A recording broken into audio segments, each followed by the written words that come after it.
बंधना क्या होता है, आप मन से ही बनते हैं। आप किसी से मिलते नहीं है, आपको किसी से प्रेम हो जाता है, मान लीजिए ऑनलाइन भी आप किसी से प्रेम करते हैं, ना आप उसको देख सकते हैं ना आप उससे मिल सकते हैं, बट ये मन है वो अपने आप को ऐसे बंधन में बांध लेता है कि उसके सुख से हम सुखी होते हैं, उसके दुख से हम दुखी होते हैं। वो गाना है ना, वैरी अपना मन अपना ही होके सहे दर्द पर आए। तो यहाँ वही स्थिति बताई गई है कि जब आप मन से अपने आप को यानी इस आत्मा को इस शरीर से अलग समझेंगे तो फिर इस शरीर द्वारा किए गए कर्मों में आप बंधेंगे नहीं, आप इंद्रियों को भी कंट्रोल में रखेंगे और उतना ही करेंगे जितने की आवश्यकता है। इन्हीं सब प्रश्नों का उत्तर आपको मिलेगा गीता के 5वें अध्याय कर्म योग में। Hey guys, welcome to my channel, it's me, मैं हूं। और जैसे कि आप सब लोग जानते हैं, भगवत गीता पर हमने एक सीरीज चलाई है जिसके 5th चैप्टर तक हम पहुंच चुके हैं। सारे एपिसोड्स आप चैनल पर विजिट कर देख सकते हैं। फिलहाल आज हम लेने वाले हैं चैप्टर 5 कर्म योग। अब अगर आपको याद हो, कर्म योग चैप्टर 3 का नाम भी कर्म योग था, जिसमें हमने बहुत अच्छे से डिस्कशन किया था कि कृष्ण ने अर्जुन को कैसे प्रेरणा दी कि कर्म क्यों करना चाहिए, कर्म कैसा होना चाहिए और कर्म किए बिना कोई व्यक्ति रह नहीं सकता। और आज के इस कलयुग में कृष्ण भगवान की ये प्रीचिंग्स जो हैं वो कैसे आप अप्लाई कर सकते हैं, इसके बारे में भी हमने बात करी थी चैप्टर 3 कर्मयोग में। और अब जो चैप्टर 5 है जिसका भी नाम है कर्मयोग, उसके साथ साथ क्या लिखा है, कर्मयोग हाइफन कृष्ण भावना भावित कर्म। अब यहाँ कृष्ण भावना भावित कर्म क्या होता है, इसी पर चैप्टर 5 कर्मयोग है, जिसे अब हम चैप्टर 5 के फर्स्ट श्लोक को संस्कृत में पढ़कर शुरू करने वाले हैं। तो अब तक के एपिसोड्स में हमने देखा कि कैसे कुरुक्षेत्र के अंदर अपनों को ही सामने खड़ा देख कैसे अर्जुन में विषाद योग आता है और वो अपने हथियार फेंक कर श्री कृष्ण से कहते हैं मैं युद्ध नहीं करूंगा। फिर आगे आने वाले चैप्टर्स में 3-4 में हमने देखा कि कृष्ण भगवान कैसे उन्हें ये बताते हैं कि कर्म क्यों करना इंपॉर्टेंट होता है, कर्म क्यों करना चाहिए है और युद्ध क्यों करना चाहिए, इसकी प्रेरणा कृष्ण भगवान अर्जुन को देते हैं। और यही सारी प्रेरणा हमारे लिए कैसे आज के कलयुग में रेलेवेंट है, उसका भी विश्लेषण हमने सभी चैप्टर्स में किया है। तो आज चलिए स्टार्ट करते हैं कर्मयोग कृष्ण भावना भावित कर्म, गीता अध्याय 5, जिसकी शुरुआत होती है अर्जुन के वाक्यों से। तो इसे हम संस्कृत में जरूर पढ़ेंगे। तो अर्जुन कहते हैं, अर्जुन उवाच संन्यासं कर्मणां कृष्ण पुनर्योगं च शंससि यच्छेह एतयोरेकं तन्मे ब्रूहि सुनिश्चितम्। अब इसका क्या अर्थ है, अर्जुन कहते हैं हे कृष्ण, पहले आप मुझसे कर्म त्यागने के लिए कहते हैं और फिर भक्ति पूर्वक कर्म करने का आदेश देते हैं। क्या आप अब कृपा करके निश्चित रूप से मुझे बताएंगे कि इन दोनों में से कौन अधिक लाभप्रद है। अब देखिए कृष्ण अर्जुन का जो संशय है, इसलिए के एपिसोड्स में कृष्ण भगवान ने उन्हें साफ साफ कहा है कि कर्म करना ही श्रेष्ठ है, अर्थात हे अर्जुन युद्ध करो। और कृष्ण भगवान की इतने समझाने पर भी अर्जुन जो है वो अभी भी संशय से घिरा हुआ है और कृष्ण से पूछते हैं, कभी आप मुझसे कर्म त्यागने के लिए कहते हैं और कभी आप मुझसे कर्म करने के लिए कहते हैं, तो मैं कंफ्यूज्ड हूँ, बताइए मेरे लिए क्या निर्देश है, युद्ध करना चाहिए या युद्ध नहीं करना चाहिए। तो ऐसा ही संशय हमारे जीवन में भी होता है जब हमारे लिए चॉइसेस होती हैं कि हम ये करें कि वो करें और हम उन चॉइसेस में कंफ्यूज हो जाते हैं। तो आप भी अगर ऐसा ही डिलेमा अपने जीवन में देखते हैं कि कभी कभार ऐसा लगता है कि हम जो लोगों के लिए इतना कर रहे हैं उसे करने का क्या ही फायदा, जब इतना करने पर भी लोग जो है हमसे कभी प्रसन्न नहीं होते। तो ऐसे ही कंफ्यूजन आपके मन में अगर है तो कृष्ण क्या कहते हैं, चलिए देखते हैं। श्री भगवानुवाच, तो इसे भी हम, क्योंकि कृष्ण भगवान का कथन है, उसे संस्कृत में हम पढ़ते हैं।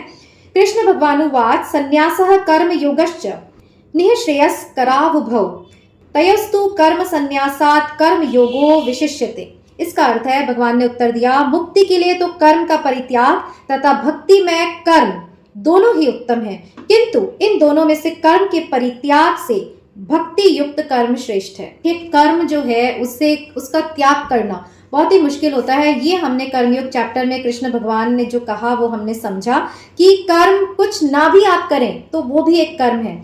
और अगर आप सबका कर्म त्याग देते हैं बट मन में भी अगर आपके विचार चलते रहते हैं कि इसका ये हो जाए उसका वो हो जाए, तो वो आप मन से भी कर्म को बना रहे हैं। तो यहाँ कृष्ण भगवान ने कंफ्यूजन दूर किया, वही हमारे लिए भी सीख है। अब आगे कहते हैं, दिव्य भावनामृत युक्त पुरुष कैसे होते हैं, वे सुनते हैं, स्पर्श करते हैं, सूंघते हैं, खाते हैं, चलते हैं, फिरते हैं, सोते हैं, श्वास लेते हैं, सदैव अंतर में सदैव यही जानता रहता है कि वास्तव में वह कुछ भी नहीं करता बोलते, त्यागते, ग्रहण करते या आंखें खोलते बंद करते हुए भी वह यह जानता रहता है कि भौतिक इंद्रियां अपने अपने विषयों में प्रवृत्त हैं और इन सबसे पृथक है। देखिए यहाँ कितनी गूढ़ बात, कहते हैं ना गीता का जो रहस्य है, गीता जो है वो रहस्य है, रहस्य में ज्ञान है, उसे हर कोई पढ़कर नहीं समझ सकता। तो जो व्यक्ति ये सोचता है कि मेरी इंद्रियां जो भी कर रही हैं वो इन इंद्रियों का कर्म है और मैं जो आत्मा हूँ वो इन इंद्रियों से पृथक हूँ, तो ऐसा व्यक्ति ही मुक्त होता है, ऐसा व्यक्ति ही सुखी रहता है, क्योंकि फिर वो किसी भी कर्म बंधन में नहीं बनता। देखिए बंधना क्या होता है, आप मन से ही बनते हैं, आप किसी से मिलते नहीं है, आपको किसी से प्रेम हो जाता है, मान लीजिए ऑनलाइन भी आप किसी से प्रेम करते हैं, ना आप उसको देख सकते हैं ना आप उससे मिल सकते हैं, बट ये मन है वो अपने आप को ऐसे बंधन में बांध लेता है कि उसके सुख से हम सुखी होते हैं, उसके दुख से हम दुखी होते हैं। वो गाना है ना, वैरी अपना मन अपना ही होके सहे दर्द पर आए, तो यहाँ वही स्थिति बताई गई है कि जब आप मन से अपने आप को यानी इस आत्मा को इस शरीर से अलग समझेंगे तो फिर इस शरीर द्वारा किए गए कर्मों में आप बंधेंगे नहीं, आप इंद्रियों को भी कंट्रोल में रखेंगे और उतना ही करेंगे जितने की आवश्यकता है। योगी जन आसक्ति रहित होकर शरीर, मन, बुद्धि तथा इंद्रियों के द्वारा भी केवल शुद्धि के लिए ही कर्म करते हैं। निश्चल भक्त शुद्ध शांति प्राप्त करता है क्योंकि वह समस्त कर्मफल मुझे अर्पित कर देता है। जो व्यक्ति भगवान से युक्त नहीं है और जो अपने श्रम का फल कामी है वह बन जाता है। देखिए वही बात कि भक्ति आपके जीवन में क्यों इंपॉर्टेंट है। जब आप में प्रेम होगी, भक्ति होगी, तभी आप अपना सर्वस्व ईश्वर के चरणों में अर्पित कर पाएंगे और तभी आप उसमें बंधेंगे नहीं। इसके विपरीत अगर आप सोचते हैं कि हमारा ये जीवन है, इसे चलाने के लिए हम नौकरी कर रहे हैं, इसे चलाने के लिए हम छल कपट कर रहे हैं, इसे चलाने के लिए हम दान कर रहे हैं, तो फिर आपके ये सारे कर्म भक्ति भावना रहित होने के कारण आपको बांधते हैं। मतलब अच्छा कर्म आपको अच्छे फल में बांधेगा, बुरा कर्म आपको बुरे फल में बांधेगा, मीन्स आपको अटकाए रखेगा और आपको उसे भोगना ही पड़ेगा। देखिए श्री कृष्ण कहते हैं कि परमेश्वर ना तो किसी के पापों को ग्रहण करता है ना पुण्य को, किंतु देहधारी जीव उस अज्ञान के कारण मोहग्रस्त रहते हैं जो उनके वास्तविक ज्ञान को आच्छादित किए रहता है। तो यहाँ ये कहा गया है कि जैसे कहते हैं ईश्वर और हम, परमात्मा और हमारी आत्मा एक ही है, तो हम भिन्न कब हुए? जब हमने इस देह को अपना माना, हमें परमात्मा से अलग माना और फिर हम जो कर्म कर रहे हैं वो कर्म हम हमारी देह की इच्छाओं की पूर्ति के लिए करते हैं और फिर वो कर्म हमें बांधता है और हमारी बुद्धि को भी आच्छादित मतलब ढक देता है। और इसी से मुक्ति पाना, इसी तरह इंद्रियों को कंट्रोल में रखना, ईश्वर को कर्म समर्पित करना, जीवन में भक्ति को उत्पन्न करना आपको इस कर्म बंधन से मुक्त करता है। आगे श्री कृष्ण कहते हैं कि जब मनुष्य की बुद्धि, मन, श्रद्धा तथा शरण सब कुछ भगवान में स्थिर हो जाते हैं, तभी वह पूर्ण ज्ञान द्वारा समस्त कल्मश से शुद्ध होता है, मुक्ति के पथ पर अग्रसर होता है। जब आपकी समस्त इंद्रियां जो है बुद्धि, मन, श्रद्धा, शरण सिर्फ और सिर्फ ईश्वर रह जाते हैं, तभी आप देखिए कितना गूढ़ अर्थ है। कर्म आप कुछ भी भार करें, बट आपके मन में निरंतर चिंतन जो है ईश्वर का चलना चाहिए। बहुत मुश्किल है, हम विषयों में बहने लग जाते हैं, बट जब तक निरंतर चिंतन जो है ईश्वर का नहीं चलेगा तब तक आप इस कर्मों के मोह से, इस संसार सागर से पार नहीं पा सकते। और देखिए यहाँ श्री कृष्ण कहते हैं कि जिन्होंने अपने एक मन को एकत्व और समता में स्थित कर लिया है, उन्होंने जन्म तथा मृत्यु के बंधनों को पहले ही जीत लिया है, वे ब्रह्म के समान निर्दोष हैं और सदा ब्रह्म में ही स्थित रहते हैं। वही जो मैंने आपको बताया कि ऐसे व्यक्ति जो होते हैं वो ब्रह्म में ही यानी ईश्वर चिंतन में ही लगे रहते हैं। जैसे कि साधु संत, उच्च स्तर समाधि वालों की बात कर रही हूँ मैं, उन साधुओं की बात नहीं कर रही जो जीवन यापन के लिए संन्यास ले रखे हों या कथा कहानी करते हों। जी नहीं, संन्यास जैसे कि मैंने कहा मन की स्थिति होती है, और जब निरंतर मन से ईश्वर का चिंतन होगा, तन से दैनिक कार्यों की पूर्ति के लिए कर्म होगा और दोनों का अनासक्त भाव से जब आप पालन करेंगे तभी आप कर्मों को कृष्ण भावना भाव सहित कर पाएंगे।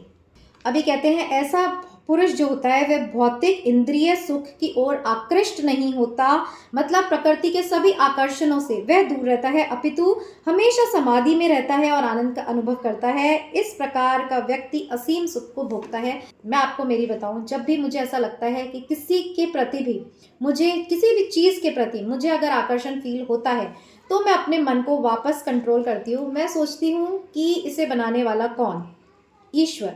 तो जब ये इतना आकर्षक है, ये इतना सुंदर है, तो सोचिए वो कृष्ण कितने सुंदर होंगे, कितने आकर्षक होंगे। और ऐसे कर करके मैंने भी अपनी इंद्रियों को वश में किया कि इस संसार की कोई भी चीज़ भोगने लायक नहीं है। सिर्फ कर्मों के लिए आपको जो करना है वो कीजिए, बाकी आपका मन चित्त हमेशा कृष्ण की भक्ति में लगा रहना चाहिए, और तभी आपकी भक्ति सफल होती है, और तभी इन प्रकृति के एनवायरनमेंट से आप बच सकते हैं। नहीं तो बहुत मुश्किल है। ये माया का पर्दा ऐसा होता है, हर चीज़ आपको आकर्षित करेगी, हर चीज़ आपको अपनी ओर खींचेगी, मीन्स आपको इस प्रकृति में घसीटेगी। और अगर आप जरा से भी स्पिरिचुअल हैं तो बार बार आप इन शक्तियों से चले जाएंगे, और इस आकर्षण को दूर करने के लिए फिर ईश्वर आपके जीवन में दुख भेजेंगे, और तब आपको महसूस होगा कि हाँ, कृष्ण और सिर्फ कृष्ण ही प्रेम करने योग्य है, सिर्फ कृष्ण ही पाने योग्य है, बाकी समस्त प्रकृति उसकी है। वो चाहे क्षण में के चरणों में उस प्रकृति की जो चीज आप चाहते हैं लाकर रख सकता है, बट आपकी खोज जो होती है, आपकी अभीप्सा जब उस कृष्ण को पाने की होगी, तभी कृष्ण आपके लिए ऐसे चमत्कार करेंगे कि अपनी समस्त प्रकृति को आपके सामने लाकर खड़ा कर देंगे। इसके विपरीत जब आप ईश्वर को छोड़कर उसकी बनाई प्रकृति की तरफ दौड़ेंगे, तो फिर वो आपको नाच नचाएगी। और यही नाच हम सब देखते हैं जब हम दुख भोगते हैं, जब हम रिश्तों में टकराव देखते हैं, जब हमें कोई चीज़ नहीं मिलती, हम अपने अंदर मन को टूटता हुआ पाते हैं। तो वो सब कारण यही है। हमारे लिए संदेश है कि अगर हम कृष्ण को बचते रहेंगे, तो जैसे एक पिता को पता है उसके बच्चे को क्या चाहिए, अगर वो ईश्वर को सरेंडर कर देता है तो ईश्वर उसे वो सब चीज़ देता है जो वो इच्छा करने वाला भी होगा, या उसके अंदर छिपी सी छोटी इच्छा को भी ईश्वर तब पूरी करता है जब आप उसे समर्पण कर देते हैं। नहीं तो आप फिर प्रकृति में संघर्ष करते रहिए, ना आपको परमात्मा मिलेगा, ना आपको प्रकृति। और यही सब हम भी हमारे जीवन में अनुभव करते हैं। तो आगे चलते हैं। बुद्धिमान मनुष्य दुख के कारणों में भाग नहीं लेता, जो कि भौतिक इंद्रियों के संसर्ग से उत्पन्न होते हैं। हे कुंती पुत्र, ऐसे भोगों का आदि तथा अंत होता है, अतः चतुर व्यक्ति उसमें आनंद नहीं लेता। तो जो भी देखिए समाधि में स्थित प्रज्ञ की भी यहाँ बात बताई गई है कि जो भी समाधि में स्थित होता है, ईश्वर के निमित्त ही कर्म करता है, वो फिर इतने बुद्धिमान होते हैं कि वो किसी भी चीज़ में सुख नहीं लेते, क्योंकि उनको पता है किसी भी चीज़ में आप सुख लेंगे उसके साथ दुख रूपी फल तो आना ही आना है। इसीलिए अगर आप चतुर हैं तो आप इस प्रकृति की किसी भी चीज़ में फंसेंगे नहीं, और उस परम पद को ही प्राप्त करने की सोचते रहेंगे। यदि इस शरीर को त्यागने के पूर्व कोई मनुष्य इंद्रियों के वेगों को सहन करने तथा इच्छा एवं क्रोध के वेग को रोकने में समर्थ होता है, तो वह संसार में सुखी रह सकता है। अब यहाँ ये कहा गया है कि ये जो मुक्ति है, ये जो स्वर्ग है, वो जीते जी ही है। मरने के बाद ये मिलेगा वो मिलेगा, सब बेकार की बातें हैं। जीते जी अगर आप अपने इंद्रियों को कंट्रोल करके कृष्ण भावना भक्ति रूप से कर्म करते हैं, तो जीते जी ही आप आनंद को प्राप्त होते हैं। आगे श्री कृष्ण कहते हैं, जो क्रोध तथा समस्त भौतिक इच्छाओं से रहित, जो स्वरूप सिद्धि, आत्म संयमी और संसिद्धि के लिए निरंतर प्रयास करते हैं, उनकी मुक्ति निकट भविष्य में सुनिश्चित है। अब यहाँ ये सोचने की जरूरत है कि क्या हम प्रयास भी करते हैं। हम तो ईश्वर से जगत की ही चीज़ें मांगते रहते हैं, हमारी इससे शादी हो जाए, ये प्रेमिका हमें छोड़कर ना जाए, हमारी बीवी ऐसे रहे, हमारे बच्चे इतनी तरक्की करें। क्या हम कभी ईश्वर को मांगते हैं? नहीं। तो यहाँ सवाल उठाने की जरूरत है कि जब आप में वो मुक्ति की मांग ही नहीं है, उस ईश्वर को पाने की अभीप्सा ही नहीं है, तो फिर क्या आपको वो चीज़ मिलेगी जो आप चाहते ही नहीं। इसके फलस्वरूप आप फिर इस प्रकृति के ही दुख और सुखों में विचरण करते रहेंगे, और अपने प्रारब्ध के अनुसार ही उन फलों को, कर्मों को भोगते रहेंगे। इन शॉर्ट, रोते रहेंगे, क्योंकि इस माया को ना तो कोई समझ पाया, ना कोई इसे भोग पाया। जैसे जैसे आप इस माया को पाना चाहेंगे, वैसे वैसे ये माया आपको रुलाती जाएगी। और अगर आप रिश्तों में रो रहे हैं, यहाँ जागने की जरूरत है कि सभी को समझिए कि मेरे हैं, बट इन सब में बैठे कृष्ण की उस चेतना को प्रेम करिए, उन देहों से मत आसक्त होइए जो कि आपको इस माया में बांधते हैं। अब देखिए यहाँ श्री कृष्ण जो है, देखिए बातें मैं पढ़ रही हूँ, मैं बता भी पा रही हूँ, गुरु का भी मुझे ज्ञान जो है वो याद आता जा रहा है।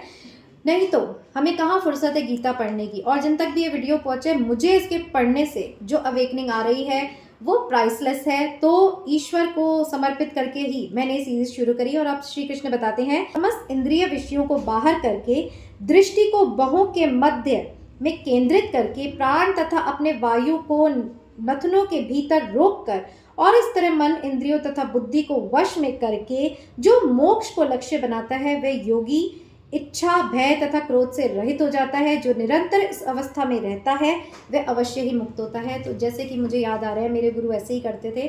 जब वो अपना डेली रूटीन का कर्म नहीं कर रहे होते थे या प्रवचन नहीं करते थे, हम जब उनके कमरे में जाते थे, वो हमेशा इस तरह आँख बंद और हाथों को इस तरह करके ध्यान मग्न रहते थे। मतलब समस्त इंद्रियों को वश में करके यहाँ कहते हैं ना, यहाँ आज्ञा चक्र पर ध्यान लगाकर दोनों भवों के बीच और अपनी श्वास को रोककर जब आप अपने मन को स्थिर करते हैं, ऐसी अवस्था में जो रहता है, मतलब कुछ भी करता दिखे, मन से जो निर्लिप्त रहता है, जो डिटैच रहता है, वो ही उसे मुक्ति अवश्य मिलती है। तो यहाँ हमारे लिए भी है कि क्या हम थोड़ी भी देर अपने साथ बैठते हैं, ईश्वर के लिए थोड़ी सी भी देर आँख बंद करके हम कुछ सोचते हैं? नहीं।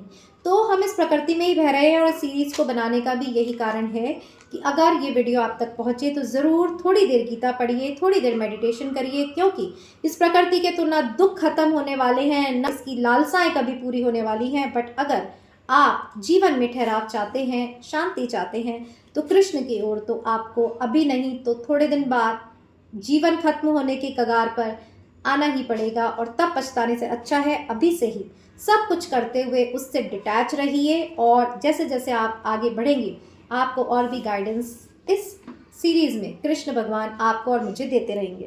तो इस चैप्टर का आखिरी जो श्लोक है वो है जिसमें श्री कृष्ण कहते हैं अर्जुन को, मुझे समस्त यज्ञों तथा तपस्याओं का परम भोक्ता, समस्त लोकों तथा देवताओं का परमेश्वर एवं समस्त जीवों का उपकारी एवं हितैषी जानकर मेरे भावनामृत से पूर्ण पुरुष भौतिक दुखों से शांति लाभ करता है। कृष्ण कहते हैं जो इस बात को समझ जाता है कि समस्त यज्ञों का, पूजा पाठ का, अच्छे कर्मों का भोक्ता मैं ही हूँ, वो फिर मुझ में ही मिल जाता है और वो इस प्रकृति के पाश में फंसता नहीं है। तो यहाँ समाप्त होता है गीता का 5th चैप्टर, जिसे कहते हैं कृष्ण भावना भावित कर्म। कि कर्म तो करना है, पर वो कर्म कैसा होना चाहिए।